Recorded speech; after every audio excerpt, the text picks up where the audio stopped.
মাতৃভাষা বলতে গিয়ে লজ্জা নয়, আসলে গর্ব হওয়া উচিত।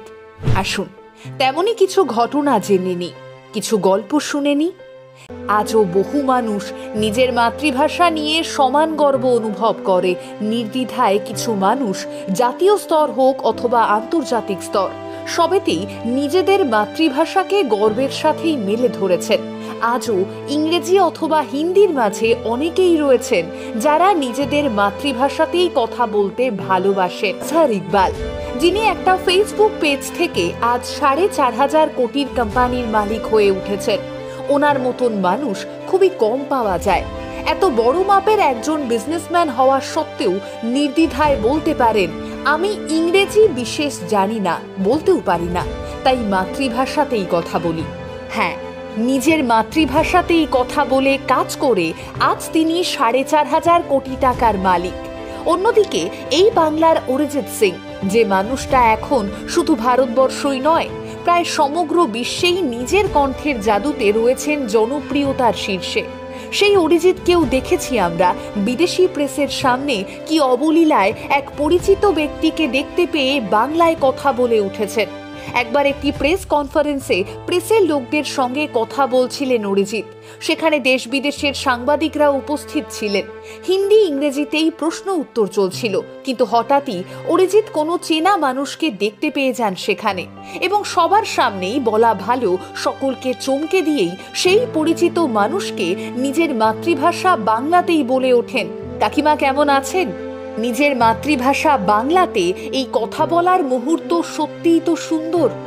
মাতৃভাষা নিয়ে গর্ব করা আরও একজন মানুষ হলেন আমাদের বাংলার সুপারস্টার দেব। অভিনয়ের পাশাপাশি সাংসদ হয়ে প্রথম লোকসভায় তিনি বাংলায় নিজের বক্তব্য রেখেছিলেন, এবং 10 বছরের সাংসদ জীবনের শেষ বক্তব্যও তিনি বাংলাতেই রেখেছেন।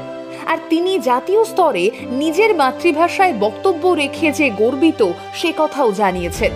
তিনি খুব সুন্দরভাবেই বলেছিলেন যে, আমি আমার বাংলার মানুষদের জন্য কথা বলছি, তাই সেই বাংলার মানুষদের অধিকার রয়েছে আমি কি বলছি সেটা বোঝার বা জানার, তাই বাংলায় বলেছি, দরকার পড়লে আবারও বলবো।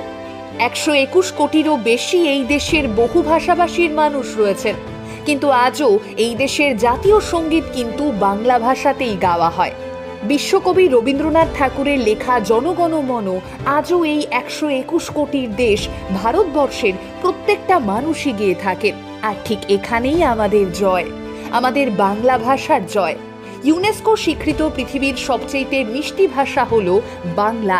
দ্বিতীয় ও তৃতীয় স্থানে রয়েছে যথাক্রমে স্প্যানিশ এবং ডাচ ভাষা। লন্ডনে দ্বিতীয় সরকারি ভাষার স্বীকৃতি পেয়েছে বাংলা। যুক্তরাজ্যের লন্ডনে সরকারিভাবে দ্বিতীয় সর্বোচ্চ জনপ্রিয় ভাষার মর্যাদা পেয়েছে আমাদের প্রাণের ভাষা বাংলা। সম্প্রতি সেখানে বাংলা ভাষাকেই স্বীকৃতি প্রদান করা হয়। বর্তমানে লন্ডনে প্রায় 72,000 বাংলা ভাষাভাষী লোক রয়েছেন। বাংলা বিশ্বের 6ষ্ঠ বৃহত্তম ভাষা। ইংরেজি ভাষার জন্মের দেশ ব্রিটেন, সেই দেশেই এখন ভাষাভাষীর দিক থেকে বাংলার অবস্থান 5ম। চলুন সকলে মিলে বরং সংকল্প নিই, মাতৃভাষায় আর কোনো লজ্জা নয়। ইংরেজি আমাদের অফিসিয়াল ল্যাঙ্গুয়েজ হতেই পারে, কিন্তু নিজের মাতৃভাষা বলতে যাতে কখনোই কুণ্ঠাবোধ না আসে। মাতৃভাষায় কথা বলা গর্বের, মাতৃভাষাই আসলে পরিচয়, মাতৃভাষা আদর্শ, মাতৃভাষাই আসলে ভালোবাসা, কারণ মাতৃভাষা সত্যি মায়ের টান।